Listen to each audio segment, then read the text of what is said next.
escabiosis se suele producir en las zonas intertriginosas, en las muñecas, en los pliegues interglúteos, las axilas, ¿no? Surcos mamarios, ¿no? Detrás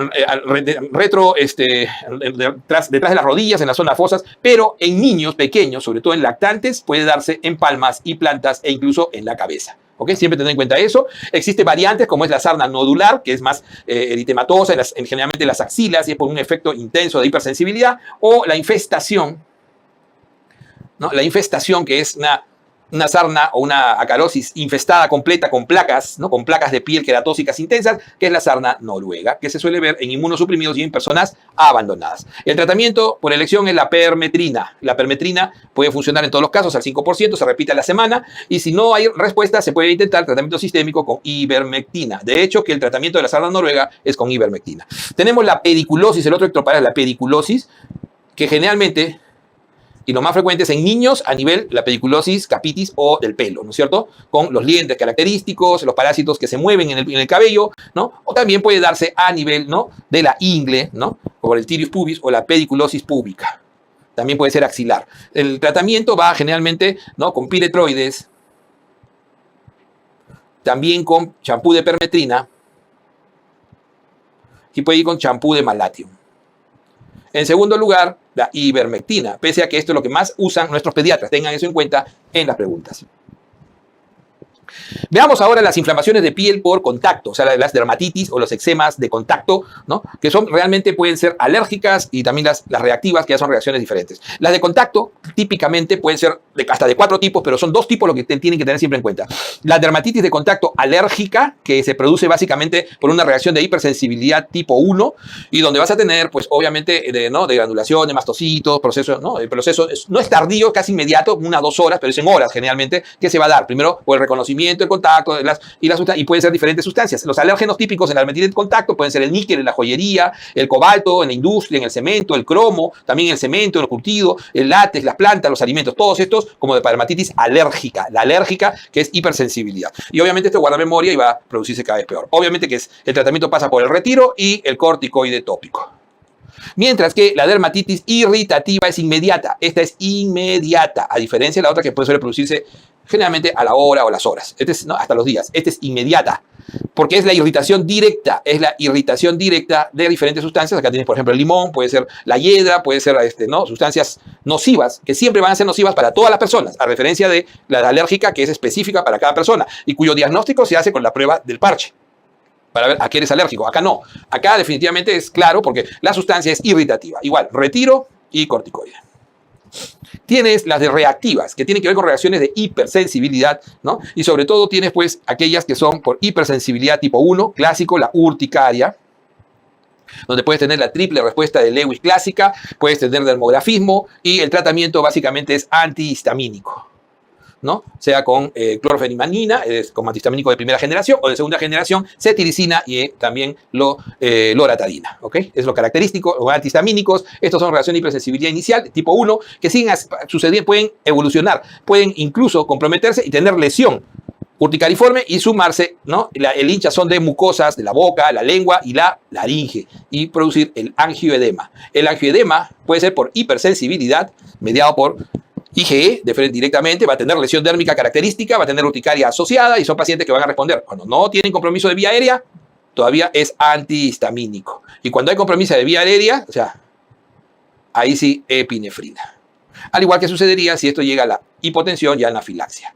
Epinefrina. También existen las reacciones de hipersensibilidad tipo 4 a drogas que pueden producir, por ejemplo, lesiones intensas, que pueden esfacelar la piel, ¿no? Necrosarla, ¿no? Como el síndrome de Steven-Johnson, ¿no? Que cuando compromete menos del 20% del cuerpo sigue siendo Steven-Johnson, y cuando compromete más del 30% se convierte en necrobiolisis epidérmico tóxica, necrobiolisis epidérmico tóxica que tiene 80% de mortalidad. Se desprende la piel, ¿no? Se necrosa y es tremendo. Generalmente asociado a medicamentos, hay medicamentos muy sensibles para dar esto, como por ejemplo el cotrimoxazol, como por ejemplo el haloperidol, ¿no? O sea, hay medicamentos que tienen mucha, sobre la fenitoína, por ejemplo, que pueden inducir más a reacciones de hipersensibilidad tipo 4, como el síndrome de Steven-Johnson.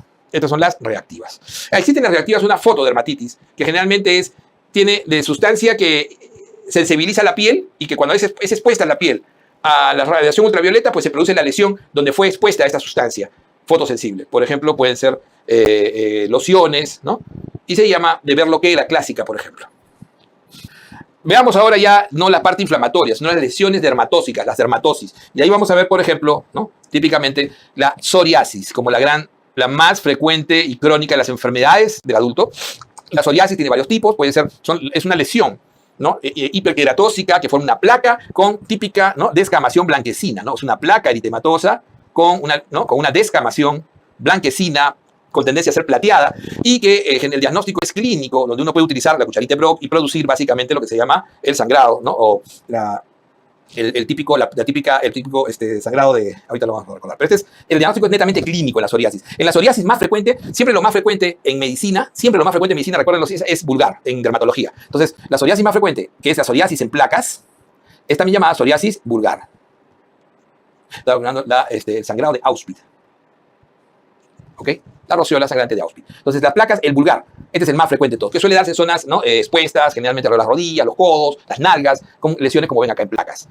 Esta es la más frecuente en todas las edades, también en el niño. Sin embargo, en el niño, a raíz del estreptococo grupo A, posinfección, puede darse un tipo de psoriasis que se llama gutata. No es la más frecuente, pero sí una característica que se da en niños de edad media y que puede darse a raíz de infecciones, posinfecciones estreptocócicas, la gutata. Cuando las lesiones se dan en las flexuras, puede darse la psoriasis inversa. Cuando la lesión ocupa todo el cuerpo y es intensamente inflamatoria, está la psoriasis eritrodérmica, ¿no? Intensamente descamativa, toda la piel comprometida, casi toda la piel del cuerpo comprometida es roja, ¿no? Y cuando tiene secreción y pústulas, está la pustulosa. Están las más raras. Entonces son las 5 claves. Siempre recordar, ¿no? La psoriasis inversa, que es, ¿no? característica, la gutata. En general, el tratamiento de la psoriasis pasa básicamente por el uso de corticoides de alta potencia, clobetasol, ¿no? Triaxinolona y calcipotriol, derivados, ¿no? de la vitamina B, calcipotriol. Básicamente lo que se suele más utilizar al inicio. Dentro de la dermatosis, siempre recordar, ¿no? que vamos a tener tanto el acné como la lesión clásica y que pregunta que no falla casi nunca, y tienes también la variante antiguamente llamada acné rosácea, que es la rosácea. Entonces tenemos el acné, que el acné tiene varios subtipos, pero el acné más frecuente, que es el acné del adolescente entre 12 y 18 años, máximo 25, es el acné vulgar.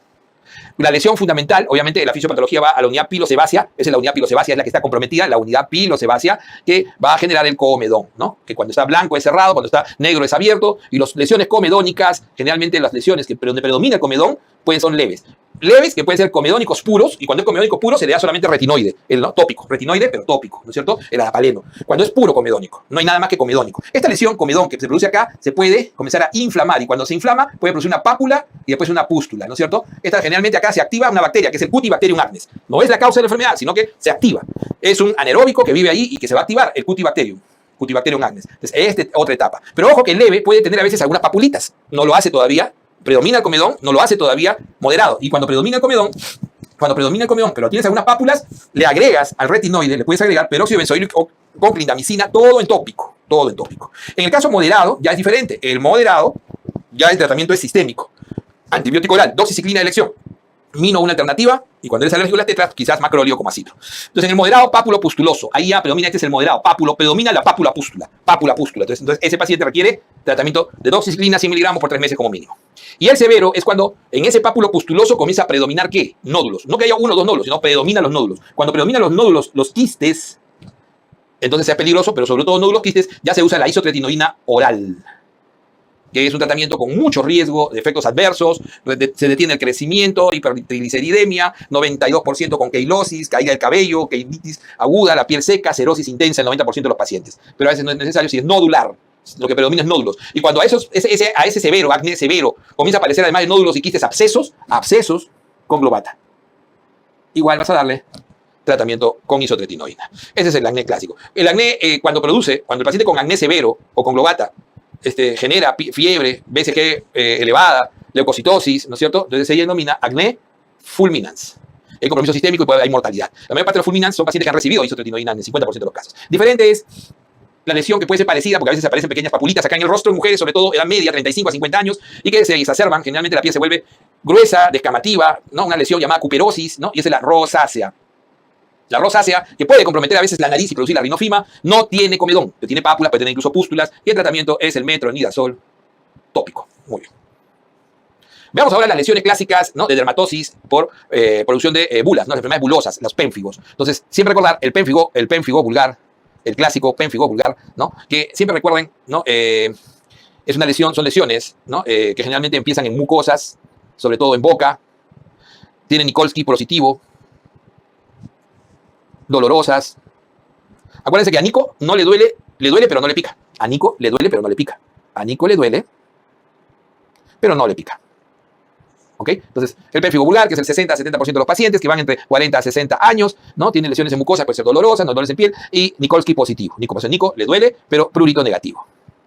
Son lesiones básicamente por anticuerpos antidesmogleína 3 y 1. Antidesmogleína 3 y también 1. Y el tratamiento pasa por corticoides, ¿no? Prednisona, en dosis altas, 1 a 2 miligramos por kilo de peso, y también, si no resulta, inmunosupresores. En el caso del pemfigoide, pues este ataca básicamente el desmosoma, o sea, el lemidesmosoma, pero el desmosoma que atrapa y la vesícula se produce intraepidérmica, ¿no? La vesícula es intraepidérmica. En cambio, acá se despega la base en el lemidesmosoma, ¿ok? El pemfigoide es del adulto mayor, de mayores de 60 años. Es todo lo contrario, es Nikolsky negativo, será todo lo contrario. Acá Nico le duele pero no le pica, acá no duele, no deja cicatriz, pero sí pica.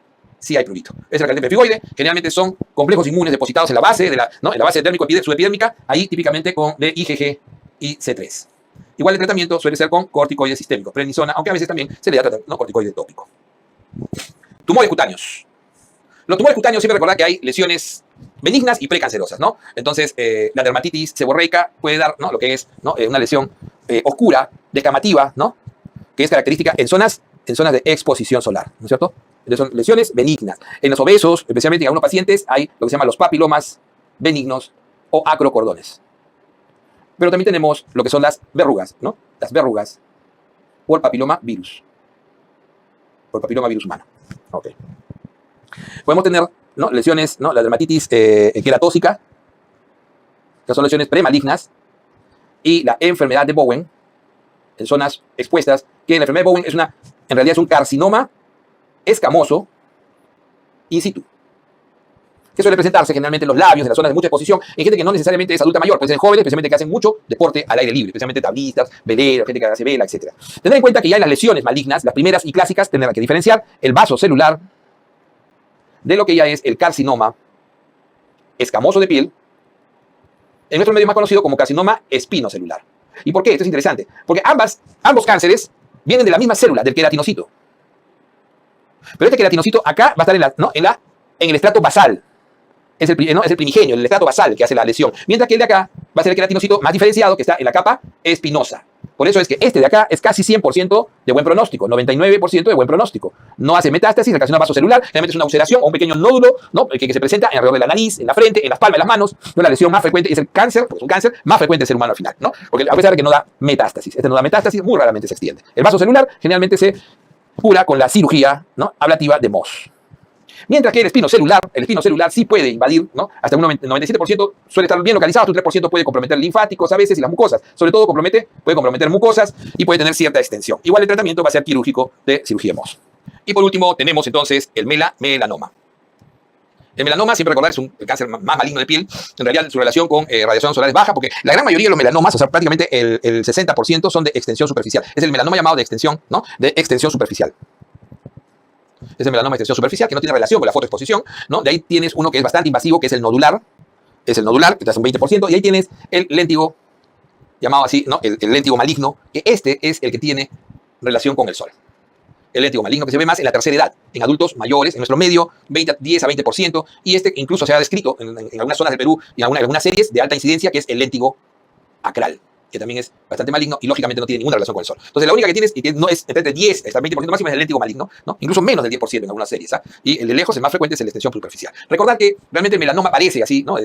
Alguna tiene una relación, pero no muy directa, con el nevus. Sin embargo, la observación del nevus es importante porque puede convertirse en melanoma. Y entonces ahí tenemos que ver, puede preguntar el ABCE, que es ver la asimetría.